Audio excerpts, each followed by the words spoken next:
setting up to build a guitar, you obviously want to start with your plates, but a lot of people fail to realize you have to start with the fretboard. The fretboard determines the bracing, the fretboard determines hole placement, so you can see right here my hole's placed, it matches my fretboard.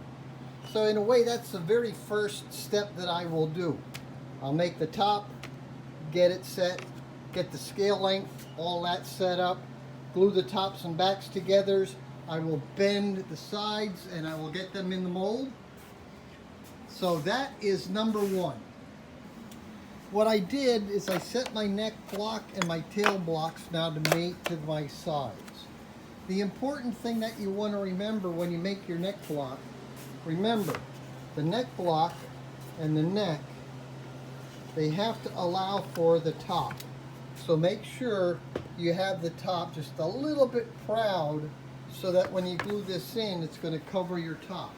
Now, bracing, I'm not going to get too much into the bracing because that's going to be your design or whatever your plan you're working for. But next step will be to glue the neck and tail blocks in. And there I would tell you to take a look at the video screwing in neck blocks, because I do like to screw them in. There's my hole. I can get everything centered and squared up. Okay, just for a little heads up, when you do get your blocks trimmed and you're ready to go, you want to make sure that when you do go to screw in your neck block, that the screw does not penetrate the neck block.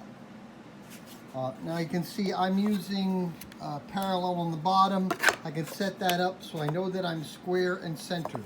So take time to make sure that you get that one set up, very critical.